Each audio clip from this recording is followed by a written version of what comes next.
Following up on that conversation, which Islamic clerics also undertook themselves to go to Niger to stave off military intervention between the Niger and ECOWAS nations. Sheikh Abdulrahman Ahmed joins us this morning. He is National Missioner Ansar-Ud Society. Thank you so much for joining us today. Thank you. You know, a number of people would have wondered, this is supposed to be a job for diplomats. And now it's clerics. Do we now have diplomatic clerics? Something of the sort. Of course, you know, this is a very serious matter. Nigeria in particular can ill afford any war at this point in time. You know, any full-blown military war. We are already fighting so many wars, socioeconomic, political. So we can't add direct military war to that.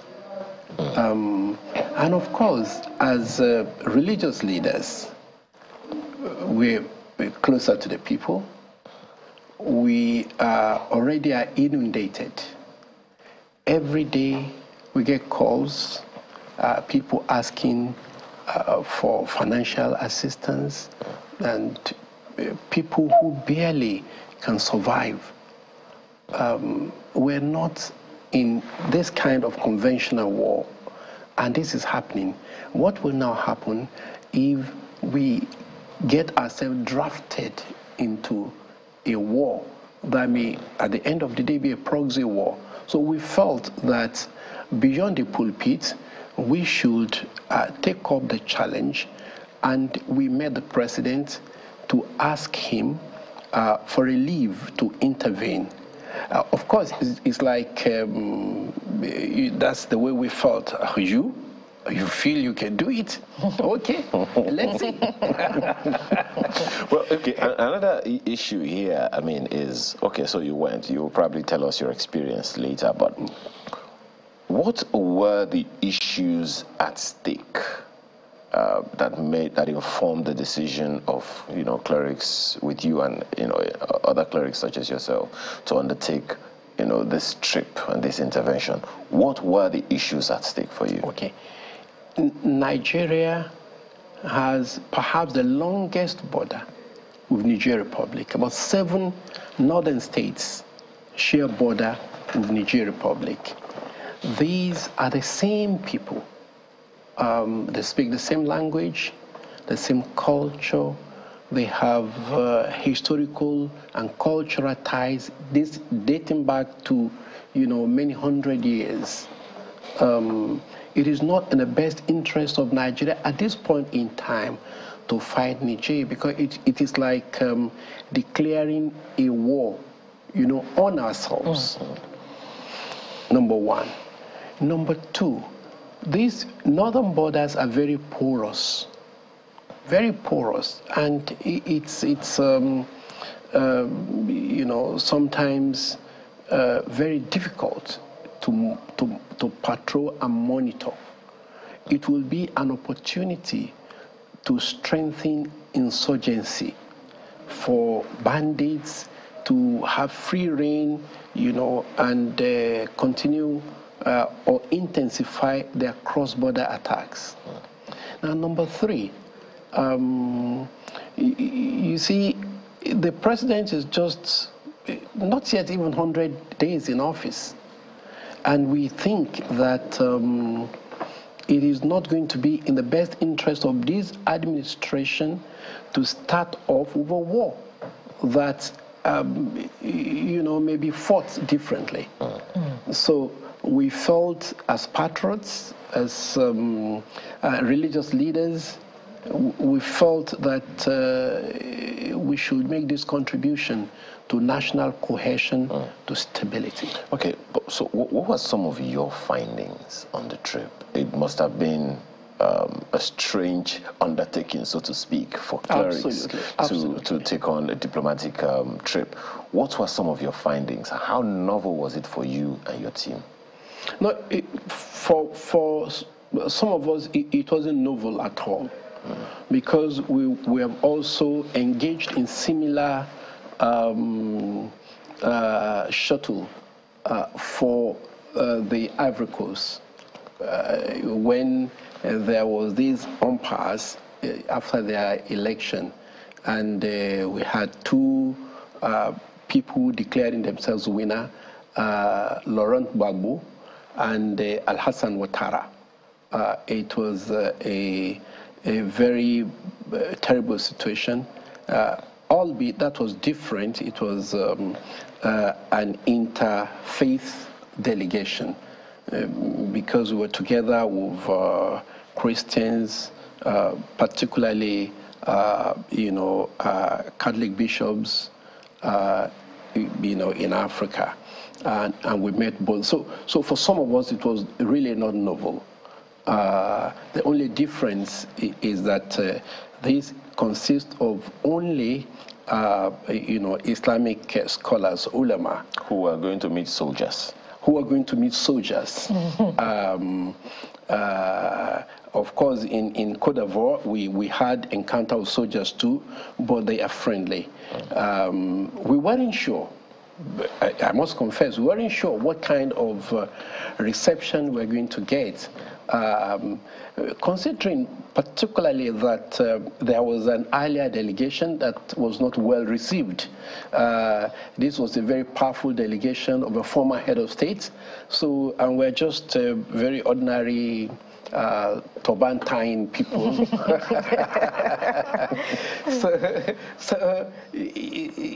But nevertheless, we thought it was a worthy risk. So how was the experience? The experience, incidentally, was electrifying. We were pleasantly surprised because we arrived near me to a rousing welcome. Really? Very excellent reception. Very, very excellent reception. By the leaders of the military junta or the people? By the leaders of, because I'm not in a position to call them junta. Part of diplomacy. by the leadership of the new leadership in Niger and the people. Surprisingly, we arrived to a red carpet welcome. The new prime minister was at the airport to welcome us, and some of the new ministers. We were not expecting anything close to this. And eventually, too, all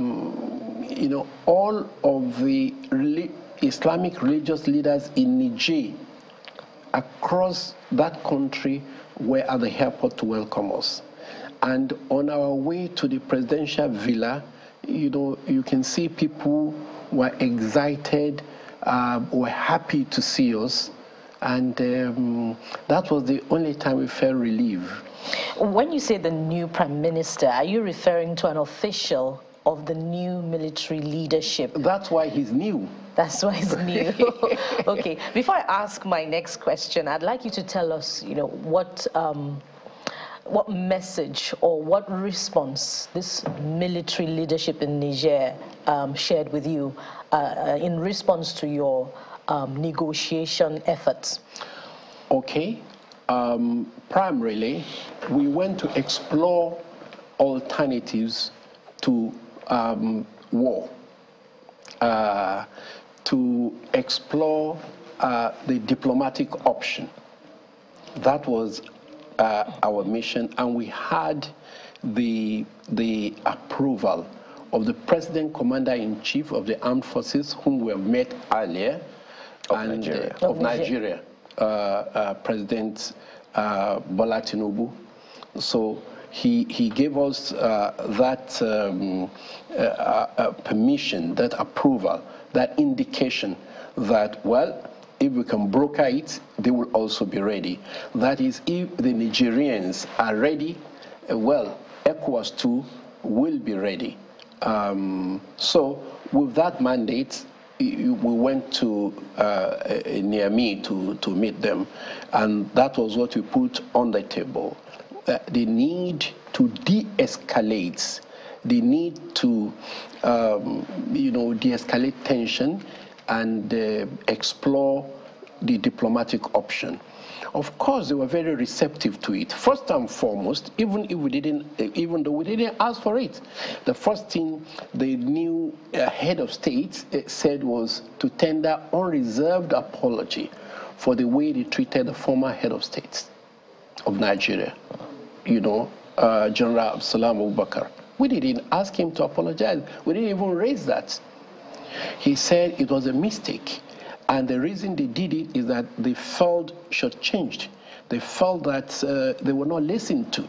They felt that they were not given a fair hearing. They were slamming, they cut their electricity, the Islam sanctions on them without having listened to them. He said it was under, the heat of the anger that they reacted the way they reacted, and they asked for forgiveness repeatedly. That surprised us, because that was the opening.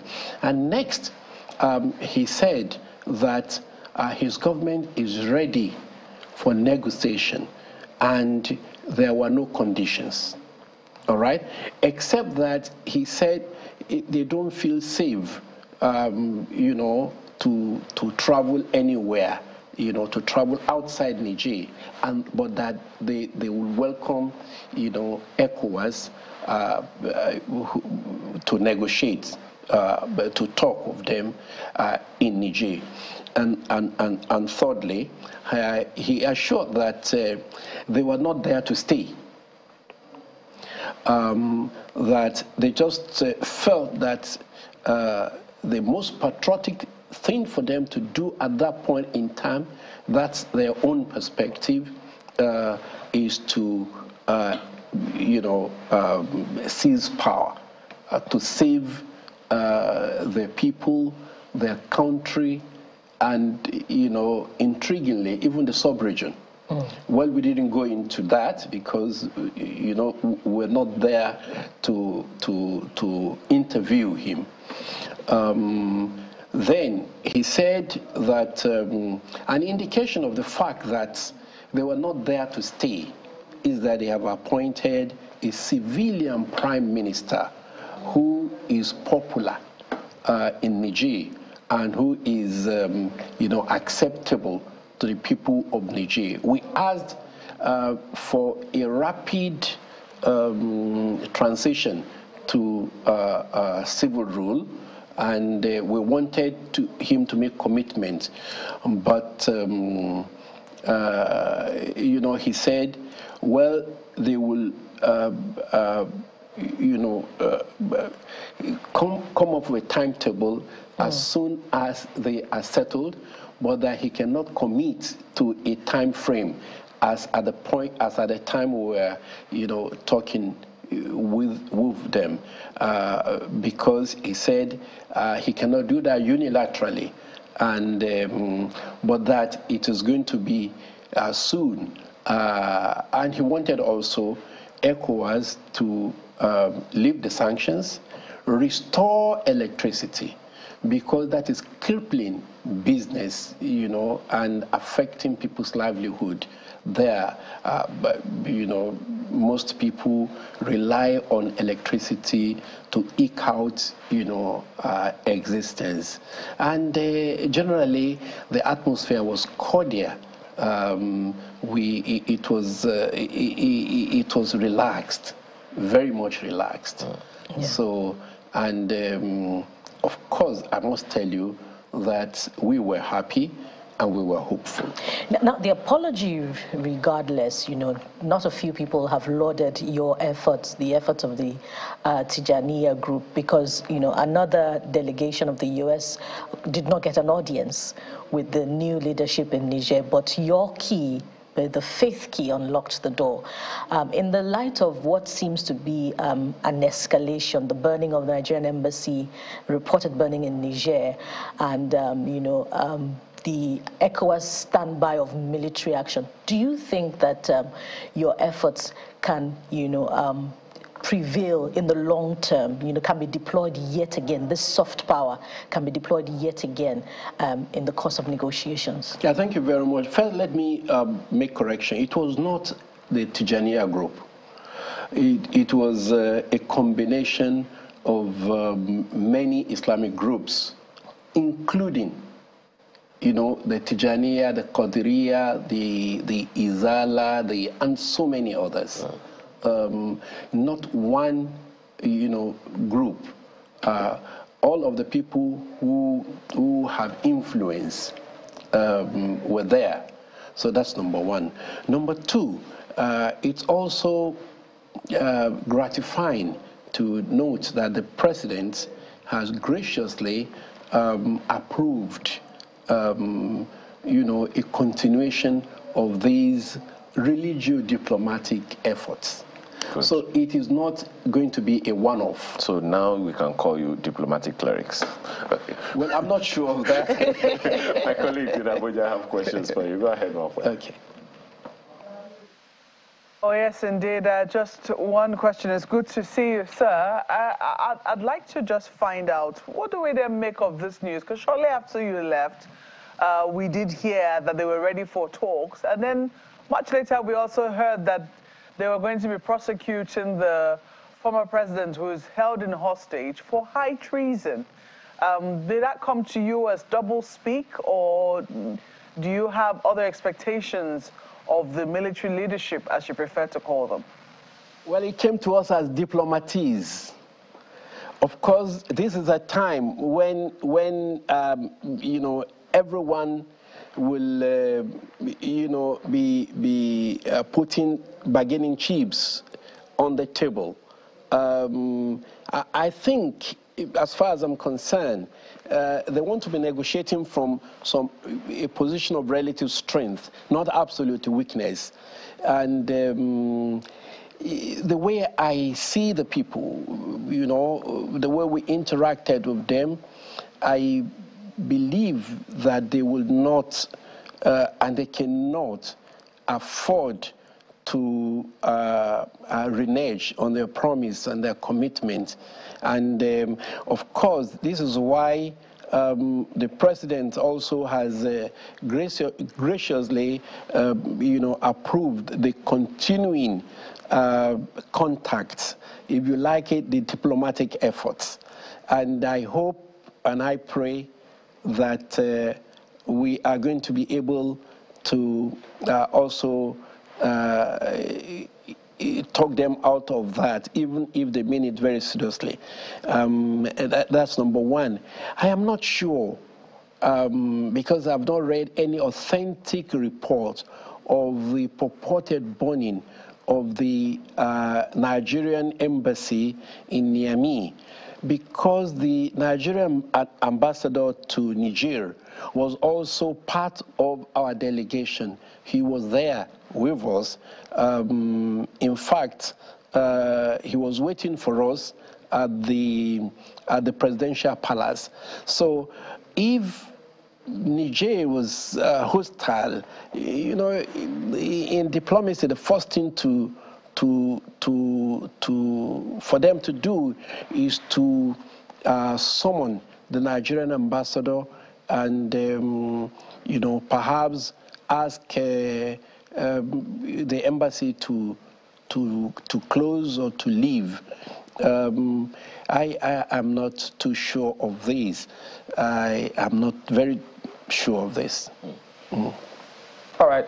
So could you tell us, because we also did, part of the reports indicated that the military leader also said that they intervened because Nigeria was going to be affected. Did they tell you what they meant by that? Yes, something like that. But it is not everything that we can discuss, because it's an ongoing effort. And some of these things are meant for the president. It is not meant for the public at this point in time. Yes, there was an allusion to that, and there were some elaborations, but I think this is not something that is meant for public consumption at this point in time.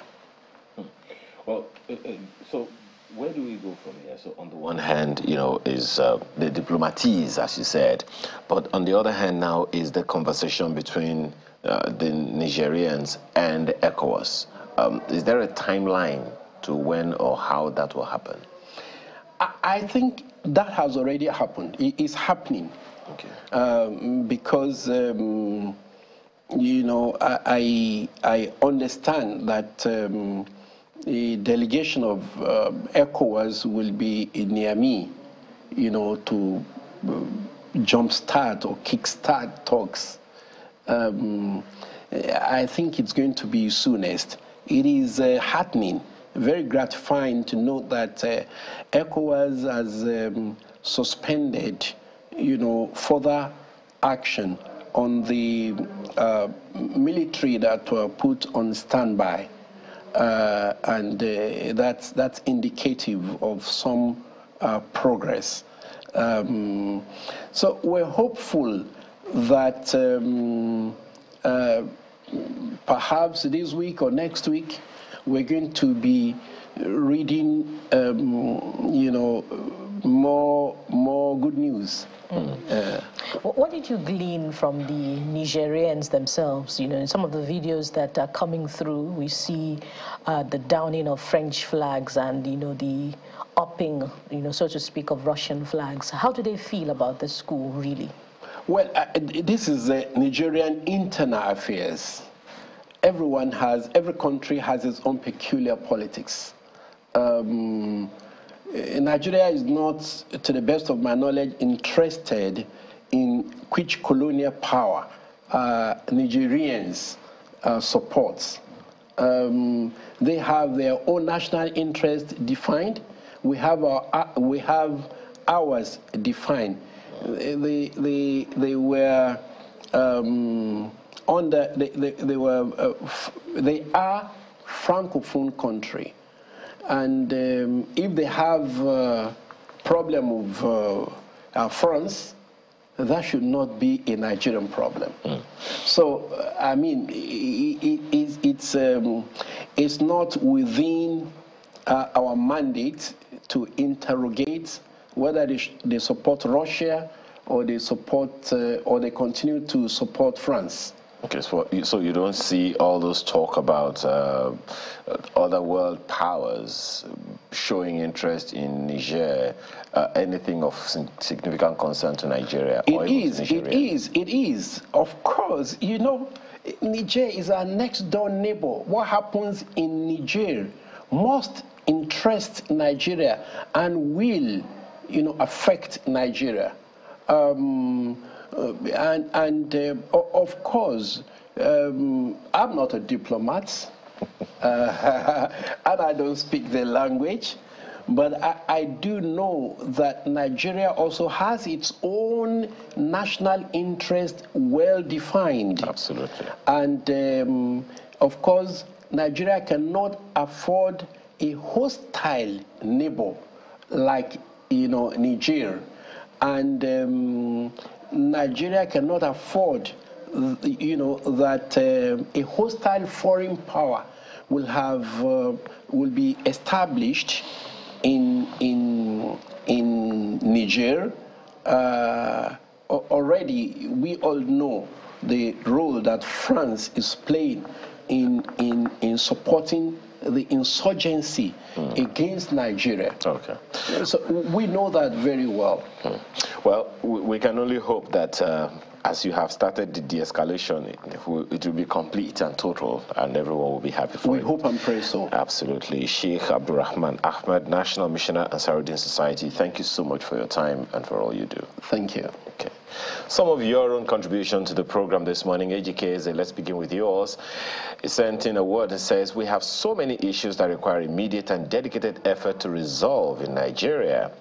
We do not need this distraction from what's happening in Niger. We should focus rather on preventing a spillover of arms and ammunitions and terrorists into our country.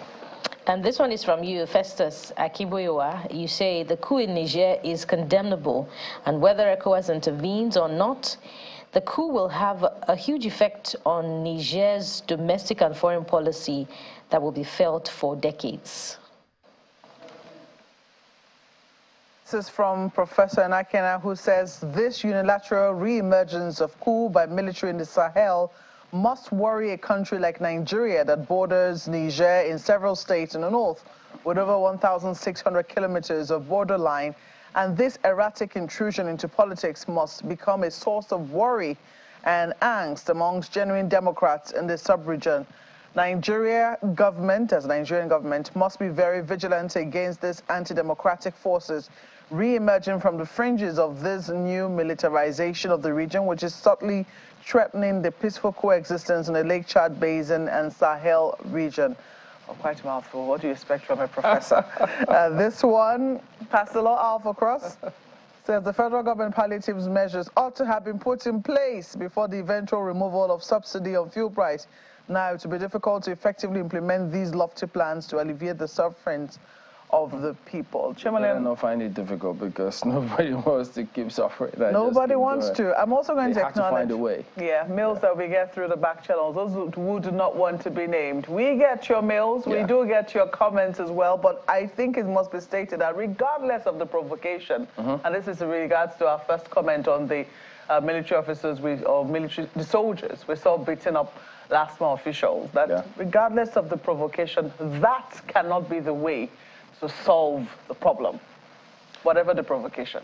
Yeah, so there you go. That is the show today. We thank you all, as always, for letting us be part of yours today. We'll see you again tomorrow. I'm Chamberlain, so goodbye. I'm Alkwelgwe Yusuf. Thank you. And I'm Bukola Koka. Thank you for watching. I'm Mayo Makinde. Have a wonderful and productive day.